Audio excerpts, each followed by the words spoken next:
Cuando oscurece en el hemisferio occidental, ya es mañana en el otro extremo del mundo. El sol se alza una vez más sobre una isla olvidada por el tiempo. Una tierra de contrastes extremos llamada Australia. Australia, tierra de extremos. Australia no se parece a ningún otro lugar de la Tierra. Desde la delicada belleza de la gran barrera de coral a los ásperos territorios del interior, es un país de contrastes y contradicciones.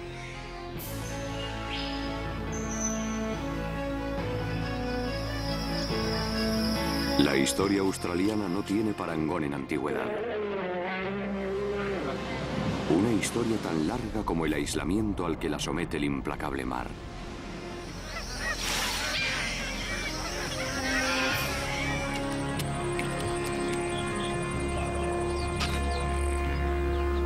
Esta es la historia de una antigua tierra que se ha forjado su propio destino.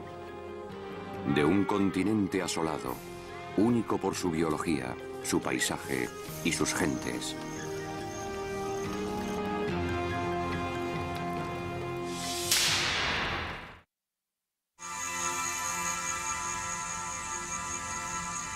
Cuando los primeros exploradores europeos se aventuraron en el árido corazón de Australia, esperaban hallar las exuberantes costas de un fabuloso mar interior. En lugar de eso, se adentraron en uno de los paisajes más antiguos y desérticos del globo.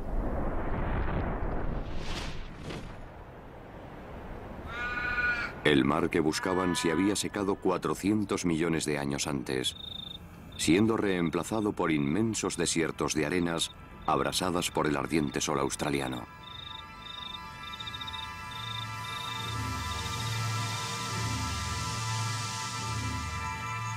Incluso los animales parecían arcaicos, desconocidos y peligrosos. Los expedicionarios se sintieron extraños en un mundo extraterrestre. Sin embargo, no estaban solos. Esta tierra aparentemente inhóspita había estado habitada durante decenas de miles de años por un pueblo resistente y lleno de recursos.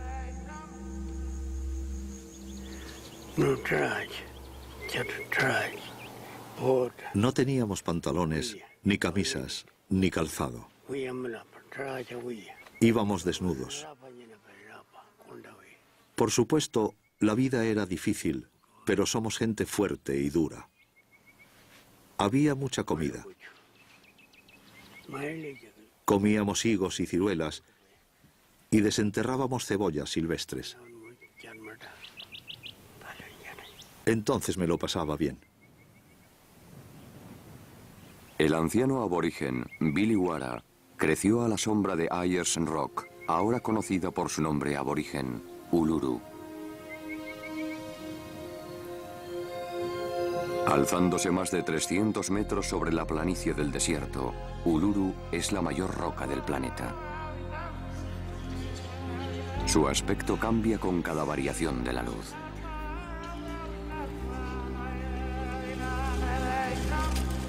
Resplandeciente como el expuesto corazón australiano, este extraordinario monolito señala el centro geográfico y espiritual de la eterna tierra de Billy.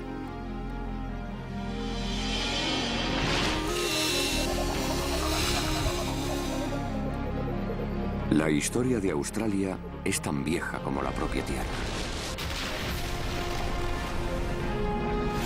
La Tierra se formó hace 4.500 millones de años, en el mismo instante en que nacía violentamente el sistema solar. Las primeras rocas australianas se originaron en las actuales costas de la isla más extensa del mundo.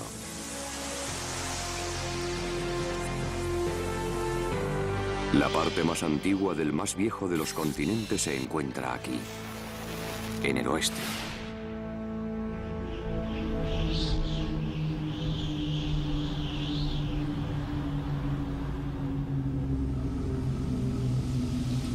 Esta es en verdad una tierra olvidada por el tiempo. Aquí, en Pilbara, ocultas bajo una inusualmente lozana vegetación, se encuentran algunas de las rocas más antiguas del mundo, datadas hasta en 3.500 millones de años. Pero esta es también tierra de reptiles. Acechando entre las matas de plantas espinosas, se hallan muchas de las 100 especies de serpientes venenosas australianas. La región de Pilbara es una de las mejores reservas de reptiles del mundo, la meca de amantes de las serpientes como Annie y Chris Barnes. Es muy bonita. Preciosa. En su búsqueda de reptiles, sacan el máximo provecho de un medio sumamente duro y peligroso para el ser humano.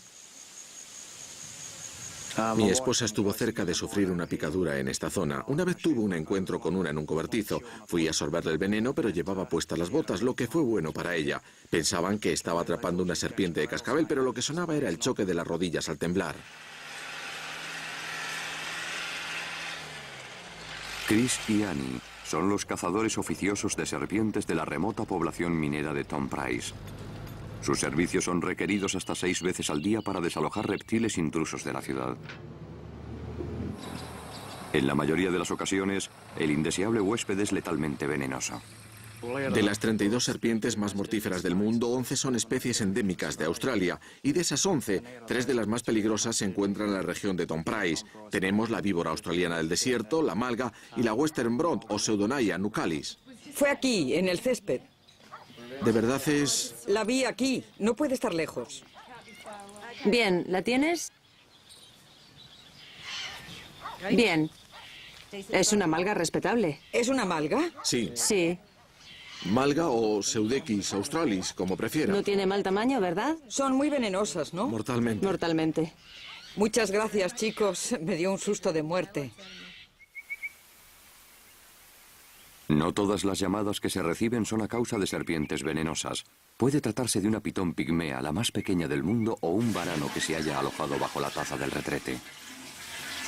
No es fácil sacar a un varano de un lugar como este. Pero... lo tengo. ¿Puedes cerrar la llave del agua?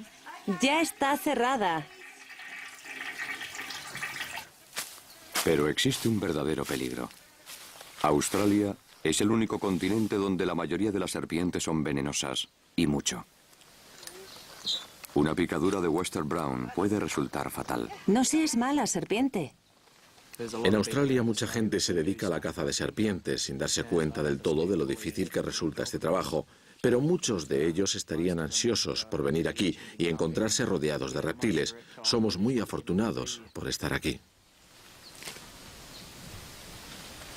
Las serpientes también son muy afortunadas porque tras su captura son devueltas a su antiguo entorno del interior.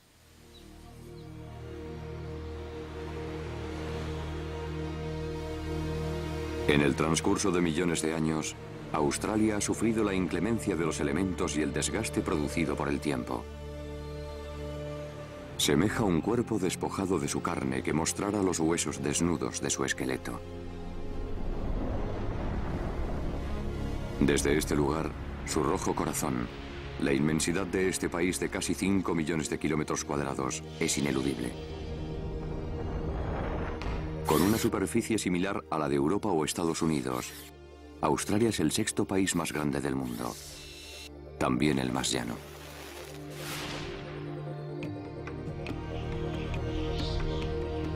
La cordillera McDonnell, en el centro de Australia, fue en tiempos la más enorme cadena montañosa del planeta. Los picos más elevados eran más altos que el Everest. La erosión la ha convertido en una sombra de lo que fue. Uno de los agentes erosivos ha sido el río Finke, el más antiguo del mundo. Durante 100 millones de años ha serpenteado por estas tierras a lo largo de este mismo cauce ahora seco y arenoso.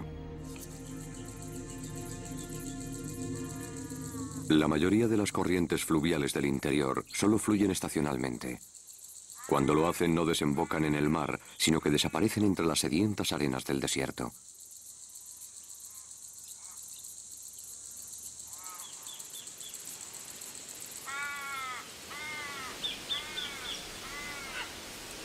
Debido a esta extrema sequedad, Un abrevadero escondido en el cañón labrado por el río a través de los tiempos resulta un valioso refugio para la vida animal durante los largos periodos de sequía.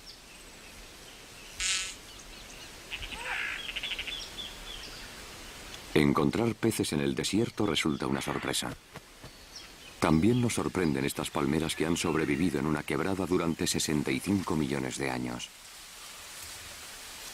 Estas gargantas son como recónditas islas de vida, protegidas por sus muros rocosos del mar de tierra seca que se extiende al otro lado.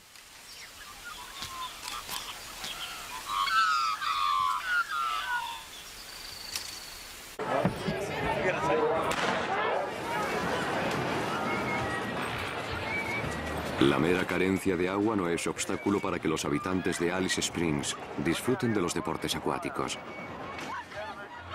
Una vez al año, los lugareños celebran la regata Gemiontol, un día de diversión en el arenoso lecho del antiguo río Todd.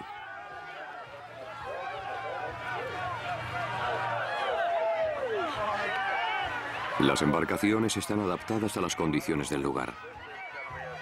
Solamente una vez en los últimos 40 años la regata se suspendió debido a que el río llevaba agua.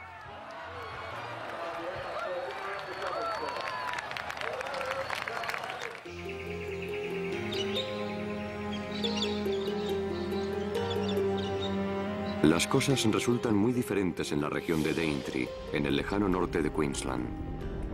Aquí, en el norte tropical, las montañas de la Gran Cordillera Divisoria Australiana reciben los vientos húmedos procedentes del Mar del Coral. El resultado es la lluvia. Mucha lluvia.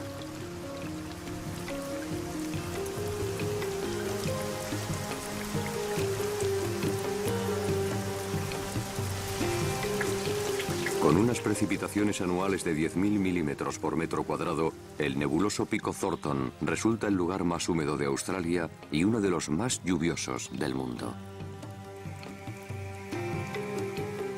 En medio de esta humedad se encuentran las tierras bajas del río Cooper.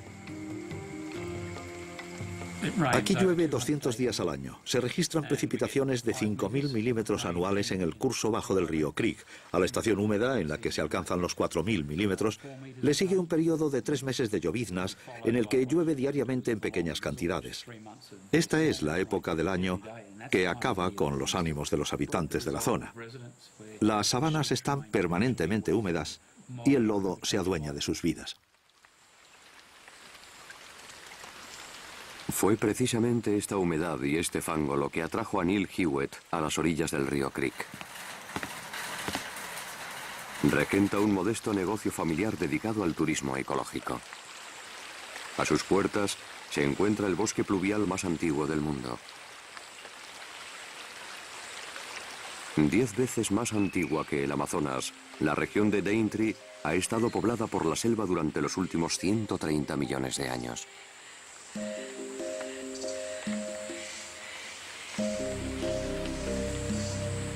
La diversidad biológica es prodigiosa.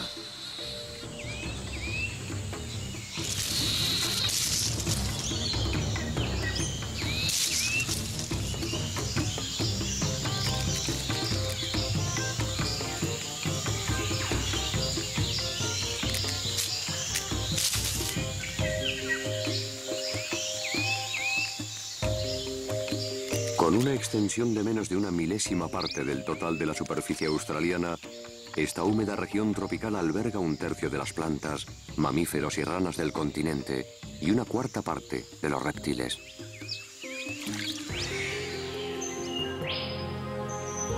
De las 19 familias de plantas ancestrales con flores, 12 se encuentran en un pequeño rincón de las tierras bajas del río Cooper. Más que en toda Sudamérica, donde se hallan solo 9. Esta semilla procede del árbol conocido como árbol dinosaurio. Fue redescubierto en 1971 por tratarse de la causa de la mortandad del ganado que se produjo en la región de Catchman, en la zona del río Cooper. El granjero que perdió las reses sospechaba que se trataba de juego sucio, así que solicitó una autopsia en la que se hallaron estas grandes semillas en los estómagos de los animales. Si comprobamos los registros existentes, vemos que fue declarado extinto en 1902, de modo que hasta 1971, con el redescubrimiento de esta semilla, la selva tropical de Daintree no adquirió importancia científica.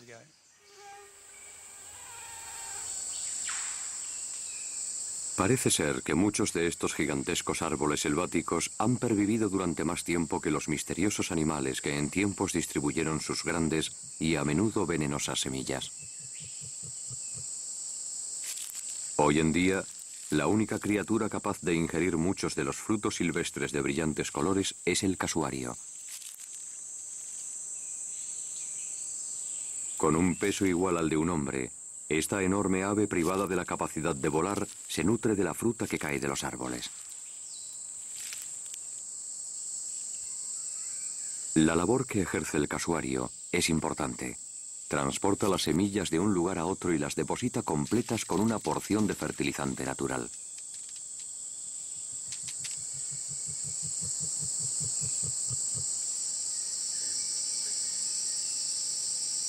Cuando estos bosques eran jóvenes, esta función estaba reservada a los parientes lejanos de estos pájaros.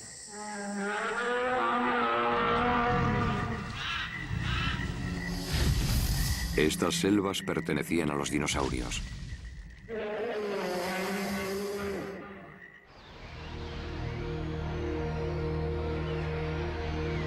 Australia no siempre ha sido una isla. Durante 500 millones de años estuvo unida a la Antártida, la India y Sudamérica, formando parte del gran continente Gondwana en el hemisferio sur.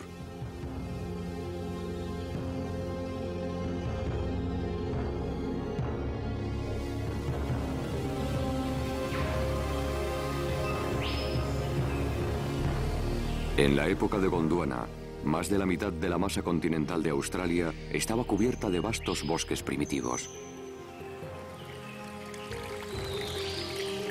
En un primer estadio, estas selvas estaban tan cerca del Polo Sur que permanecían en la oscuridad durante la mitad del año.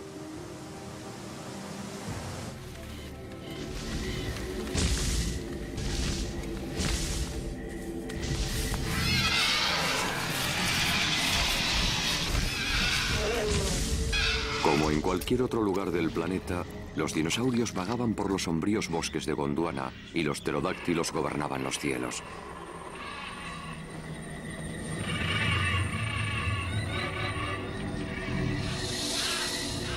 Pero un día como cualquier otro, les sobrevino un augurio de lo que más tarde ocurriría.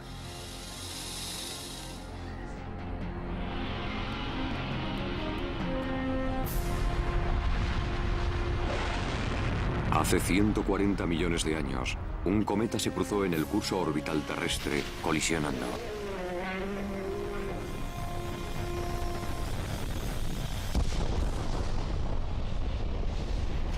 El resultado fue este tremendo cráter producido en el centro de Australia, uno de los tantos que han dejado el continente marcado por las cicatrices de los impactos.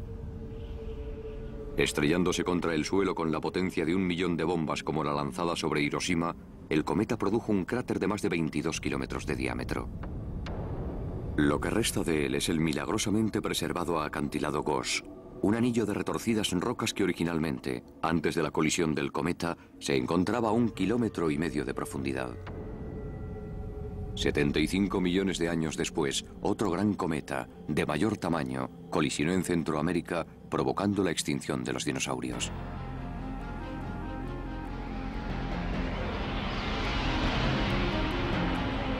Sin embargo, la mayor consecuencia que este impacto de mayor potencia trajo para Australia fue el desencaje de Gondwana. Mientras el continente antártico se encaminó hacia su helado destino en el Polo Sur, Australia escapó hacia el calor del norte.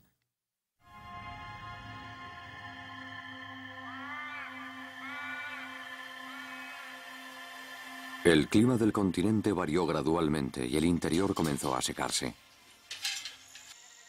En la actualidad, pueden pasar años e incluso décadas entre dos lluvias aceptables.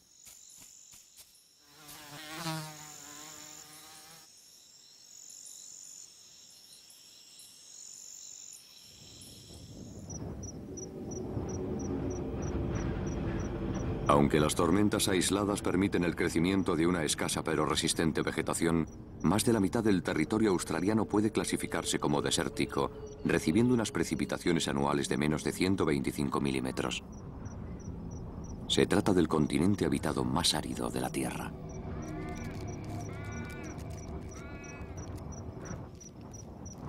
A medida que la Tierra se secaba, los animales tenían dos opciones: adaptarse o perecer.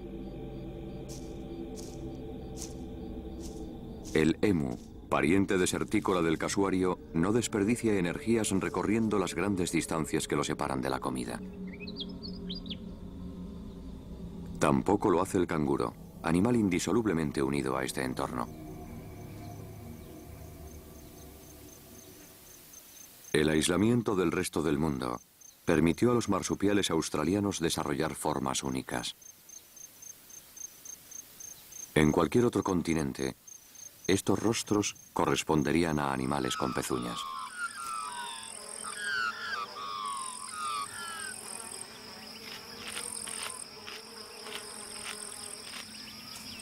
Aparte de su modo de saltar, el rasgo más distintivo de estos marsupiales es su capacidad de criar su prole fuera de su cuerpo, en una bolsa. Esto permite a la hembra del canguro gris controlar su reproducción, aprovechando las buenas temporadas y así sobrevivir en el inhóspito clima de Australia. La madre puede llevar una cría joven mamando en el marsupio, al hermano mayor a su lado y mantener un embrión en periodo de espera.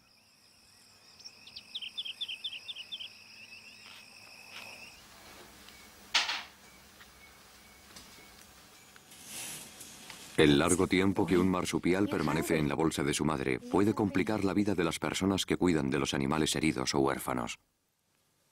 ¿Te estás durmiendo otra vez? Despierta, despierta. Para la madre adoptiva Margaret Cianelli, estos cuidados significan una rutina interminable de biberones para un pequeño canguro. Enseñar a una zarigüeya rayada a comer insectos y asegurarse de que una zarigüeya de cola anillada aprenda a mantener el debido equilibrio. Se trata de una tarea tan difícil como educar a los propios hijos. Tienes hipo. Eso quiere decir que estás nervioso. ¿Es esto lo que te pone nervioso? Pero con mucho, el mayor reto de Margaret es Timothy, un canguro arborícola. Esto es tuyo. ¿Quieres un poco de eso? Tú no, salta a la bolsa. Además de tener que vérselas con su mucha vitalidad, Margaret debe enseñar a Tim los rudimentos de la supervivencia. De algunos de ellos, al igual que la mayoría de los canguros, sabe muy poco. ¿Está rico? Cómo trepar a los árboles. ¿Damos un paseo? Sí, vamos, demos un paseo. Buen chico, ¿quieres trepar al árbol?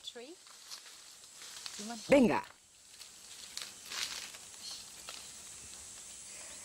No resulta muy grácil subido a un árbol, ya que sus características físicas no están bien adaptadas a la vida arborícola.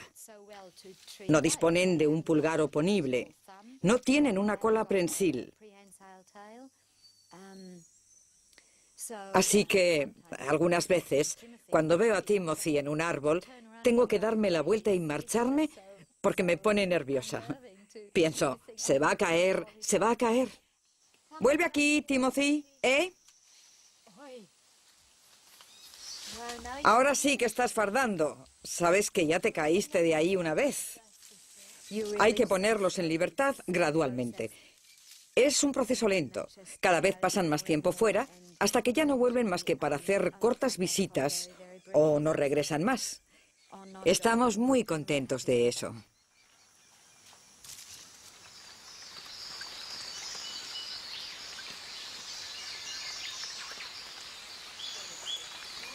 Cerca del hogar de Margaret, en el norte de Queensland, habita el que posiblemente sea el más antiguo y singular de los mamíferos australianos. Ha vivido aquí desde la era de los dinosaurios. Se trata del ornitorrinco.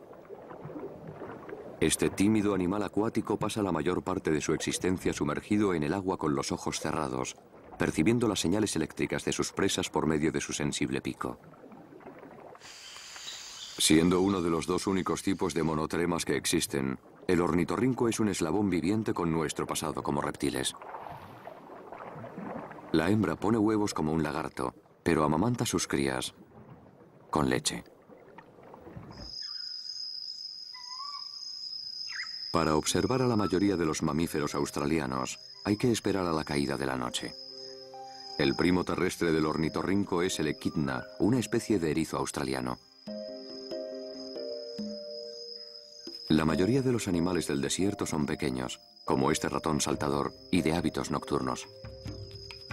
El bilby, o bandicoot, es un marsupial de orejas largas, semejante a un conejo en su aspecto y en su habilidad para excavar. Al moteado y carnívoro cuol se le denomina a menudo el gato nativo. Aunque no es un gato. Pero la triste paradoja es que en los últimos 200 años, la invasión de los gatos auténticos y de otros animales foráneos ha puesto al borde de la extinción a estos indefensos moradores del desierto.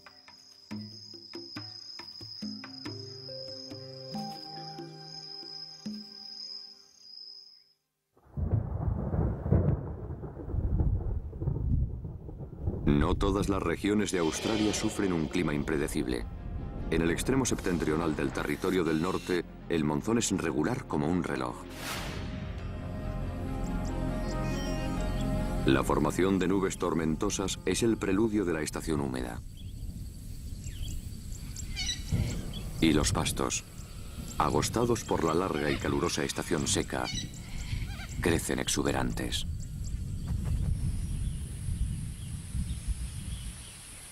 Pero no son las grandes manadas de canguros las principales consumidoras de pastos en estas ilimitadas sabanas tropicales. Dominando el paisaje se encuentran unos grandes montículos de hasta 6 metros de altura. En su interior se esconden numerosas legiones de termitas, pequeñas trabajadoras de 6 patas que recorren la planicie en busca de alimento. Este es un montículo gigantesco. Lo ha construido una especie llamada Nasutitermes triodae, que es una de las que levantan hormigueros en esta zona. Se trata de una especie básicamente recolectora, como se puede observar por estos trozos de hierba cortados que caen del túmulo. Dentro de las termitas hay diferentes grupos, dependiendo de su tipo de alimentación. Algunas se nutren de madera, otras de hierba, algunas de desperdicios. Así que, como pueden comprobar, este tipo de termita es cosechadora de hierba. Construyen el nido bajo tierra, después construyen multitud de túneles que utilizan para transportar la hierba. Llegan a medir hasta 50 o 100 metros. De repente, aparecen en la superficie para cortar hierba de las matas. La termita es una de las escasas criaturas capaces de extraer muchos de los nutrientes que contienen las correosas hierbas que crecen en este suelo antiguo y baldío. Componen la base de la cadena alimenticia local. Son los animales más importantes y menos apreciados de todo el ecosistema. Para que se hagan una idea, calculo que el peso total de todas las termitas del mundo puede doblar el de la totalidad de la población humana. Si tomamos como ejemplo alguno de estos ecosistemas en los que habitan termitas, veremos cómo éstas cuentan con una biomasa que excede con mucho la del resto de los animales, incluyendo el ganado. Lo que ocurre es que no se ven.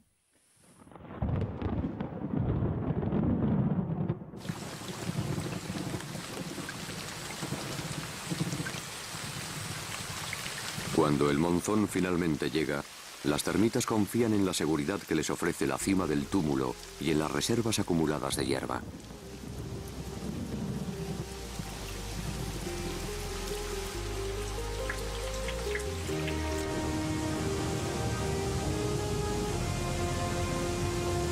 Los cauces secos, alimentados por las aguas del monzón, descienden rugiendo por las escarpaduras en dirección a las tierras inundadas del Parque Nacional de Kakadu.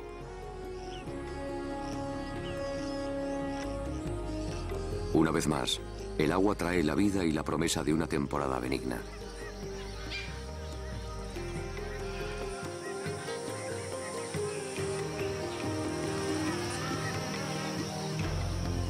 El cocodrilo de agua salada, amo indiscutible de estas tierras, espera pacientemente en este paraíso enlodado.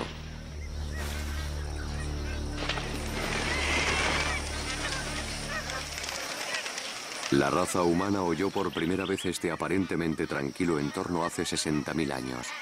Y aquí sigue desde entonces.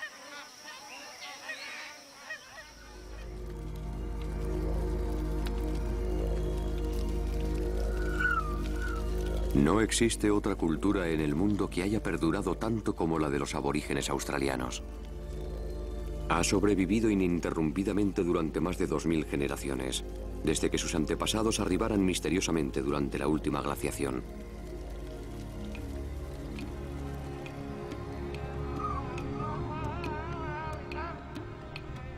Los pueblos aborígenes decoraban las rocas australianas mucho antes de que los cavernícolas pintaran en las paredes de Lascaux, en Francia. A pesar de que los orígenes de los seres espirituales como el hombre relámpago se han perdido en la noche de los tiempos, siguen formando parte de un sistema de creencias que es, seguramente, 20 veces más antiguo que las principales religiones, tanto orientales como occidentales.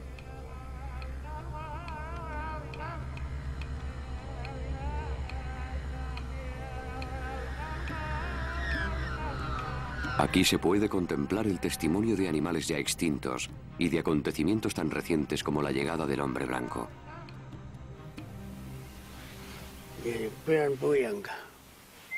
Antes de que llegaran aquí los hombres blancos, llevábamos una vida realmente buena.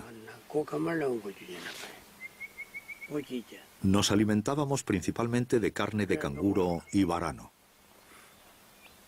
Ni siquiera teníamos idea de la existencia del hombre blanco.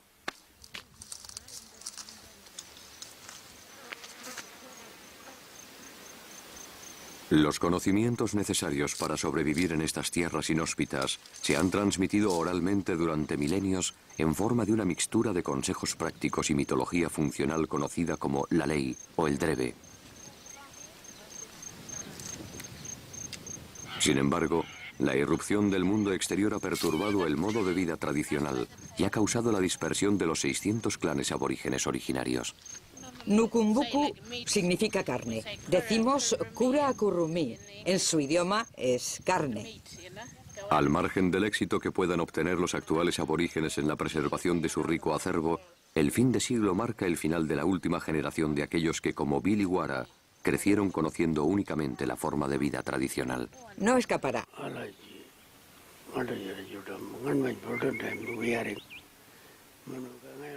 Todos mis seres queridos de los viejos tiempos han fallecido. Ahora estoy completamente solo. Soy el único que queda para ocuparme de nuestro territorio ancestral, de nuestro país. Cuando contemplo la cima del Uluru, recuerdo a todas esas personas con las que me crié. Ahora mis hermanas han muerto y mi padre, mi tío, toda la familia se ha ido. Soy el único superviviente, lo cual me entristece.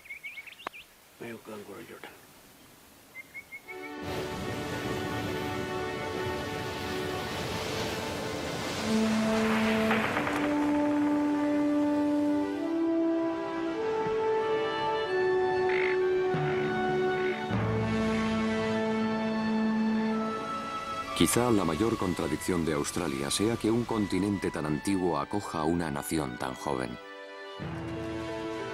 La moderna Australia tuvo su origen aquí, en Sídney, hace poco más de 200 años. De ser una colonia penitenciaria instalada en el lugar más alejado posible de Gran Bretaña, ha pasado a convertirse en una de las ciudades más importantes del planeta, albergando una población de cerca de 4 millones de habitantes procedentes de todas partes del mundo.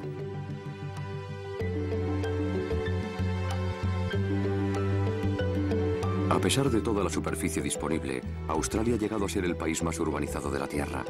Casi el 80% de sus 19 millones de habitantes viven apiñados en la fértil costa sureste del continente.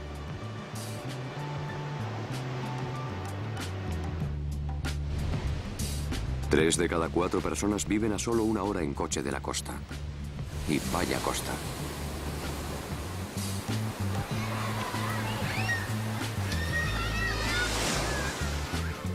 La línea costera se prolonga más de 35.000 kilómetros, la más extensa perteneciente a un solo país. Una sola playa puede alcanzar una longitud de 175 kilómetros.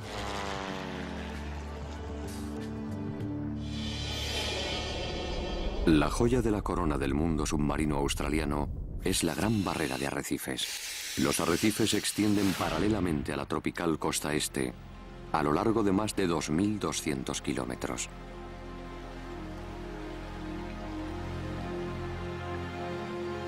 Es tan tremenda que puede observarse desde el espacio.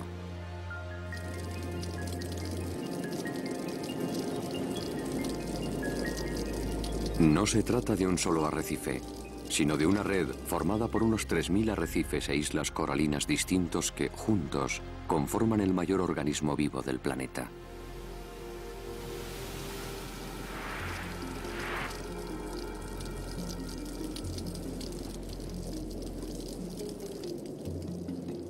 Originado por el esfuerzo acumulado de incontables generaciones de pequeños pólipos de coral, sus muros calcáreos constituyen la estructura arquitectónica viviente de un reino coralino que alberga a criaturas de todas las formas y colores imaginables.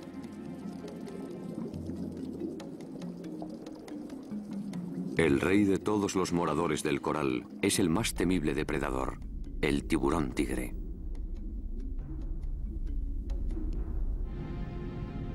Por más imponente que pueda resultar, los más pequeños animales del arrecife son los que brindan el mayor espectáculo.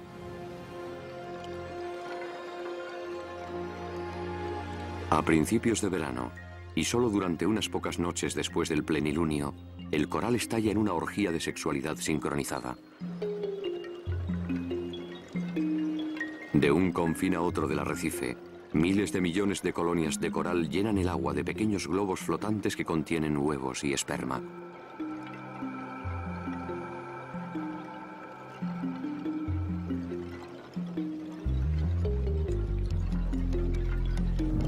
Es este el acontecimiento que aúna a todos los miembros que componen el enorme laberinto viviente de la Gran Barrera de Coral.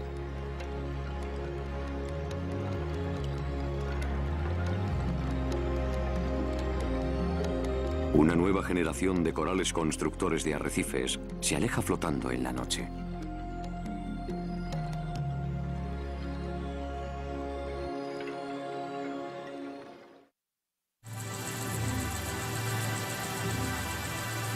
El latido de este continente de contrastes siempre lo ha marcado el ritmo del sol. Con cada amanecer, en el interior comienza un nuevo reto para la supervivencia. Es hora de que el Moloch entre en acción.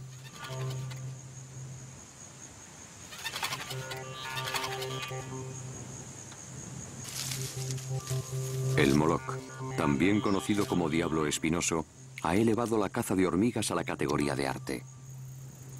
Se coloca sobre la hilera de hormigas, capturándolas de una en una, confiando en que su espinoso camuflaje lo salve de los depredadores.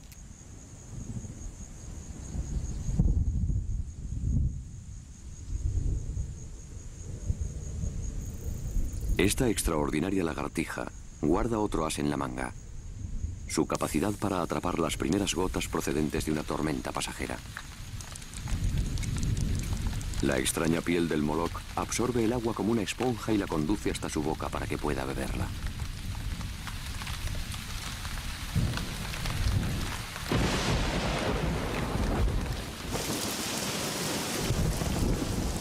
Cada 20 años, el desierto recibe una tromba de agua que hace que el interior experimente una profunda transformación. Escondida bajo la superficie, una rara criatura despierta de un largo sueño subterráneo. Durante años, la rana de madriguera del desierto ha estado esperando una precipitación lo suficientemente copiosa como para garantizarle una exitosa expedición a la superficie. Será solo una breve visita, lo justo para alimentarse y reproducirse antes de regresar a la madriguera y reanudar su espera.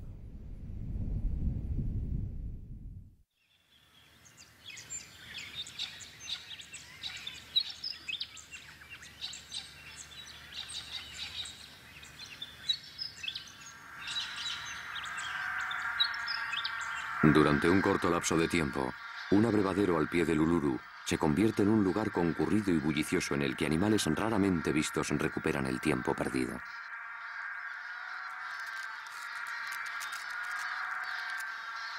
Es el momento de limpiarse el polvo de las plumas y de aprovechar unas sobras.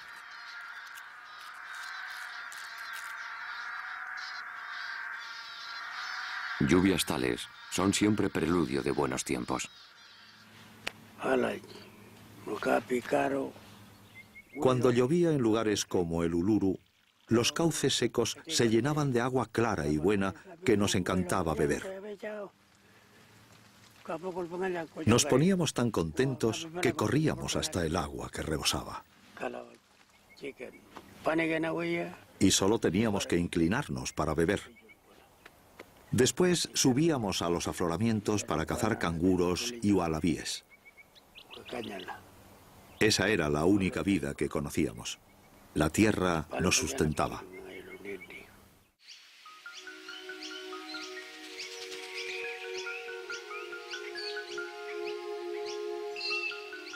La vegetación del interior también saca el máximo partido de la lluvia, echando flores y semillas que posiblemente no germinarán en muchos años cuando se produzca un aguacero similar.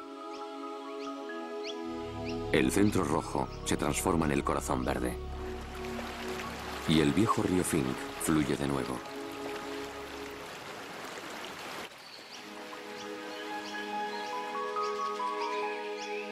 Por todo el continente australiano, las plantas se han adaptado a las impredecibles lluvias y a los suelos yermos. Existen más de 500 especies del árbol emblemático de Australia, el eucalipto. Una planta que ha llegado a dominar prácticamente todo el paisaje, desde el desierto hasta el mar. Estos árboles tienen la madera más resistente de todo el reino vegetal. El más imponente de todos ellos es el fresno de montaña, que alcanza una altitud de más de 90 metros. Se trata de la planta con flores más alta del planeta. Sin embargo, la resistencia de estos árboles tiene una contrapartida. La resina del eucalipto resulta altamente inflamable, lo que coloca a Australia en el primer lugar en cuanto a propensión a sufrir incendios. Evacuamos por el incendio que se ha declarado en la región. Muchas casas han resultado destruidas en los suburbios. Los vecinos esperaban una oleada de incendios. En 1994, Sydney se vio rodeada por un incendio forestal. Los vientos secos y cálidos avivaron el fuego, que se extendió rápidamente por las copas de los árboles. Cuando la resina alcanzaba su temperatura de combustión, los árboles explotaban como bombas en el frente del incendio.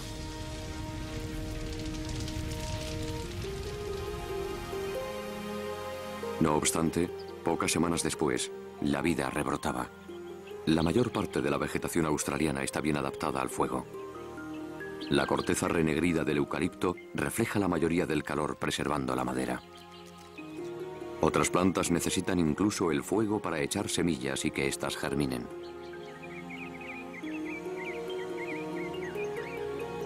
En el plazo de unos pocos años, los montes de Sydney resurgieron de sus cenizas como una verde ave fénix. Pero el monte bajo australiano no podrá soportarlo durante mucho más tiempo. En el transcurso de los 200 años de asentamiento europeo, más de la mitad de los bosques autóctonos han sido talados, a pesar de que tanto personas como animales los necesitan. El científico Stephen Phillips está preocupado por el destino de un australiano muy famoso, el koala. Este peludo marsupial basa su dieta en las casi indigestibles hojas del eucalipto. Probablemente hay más alimento en un trozo de cartón que en una hoja de eucalipto. A eso se reduce casi todo el problema. Han extraído su alimento del eucalipto durante millones de años. Así que se ha establecido una relación muy compleja. Los koalas que habitan más al sur ya no pueden alimentarse de los árboles de los que se nutren en zonas como esta, tales como el eucalipto rojo o el eucalipto gris. Para compensar el bajo aporte energético del alimento que toman, los koalas tienden a moverse muy lentamente y a pasar gran parte de su tiempo durmiendo. Semejan una mezcla de animal salvaje australiano y muñeco de peluche. Me considero de alguna manera afortunado por ser zoólogo en Australia y por poder trabajar con animales como este. Australia cuenta con una extraordinaria historia natural y ese es, en realidad, nuestro legado para el resto del mundo.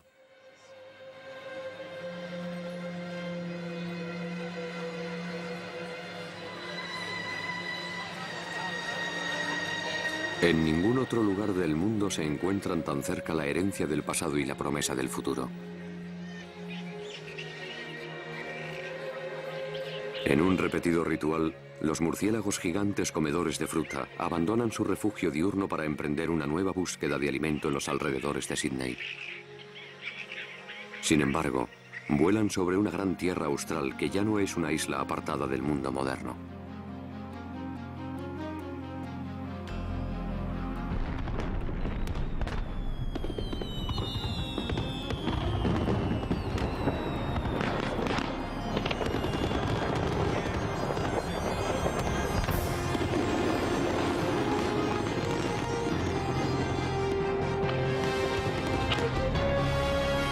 $4.500 millones de años después del violento origen del planeta Tierra, Australia celebra el fin del último milenio.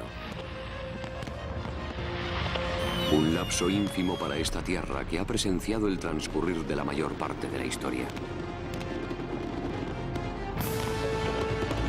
Con estos contrastes, el futuro de Australia promete ser extraordinario.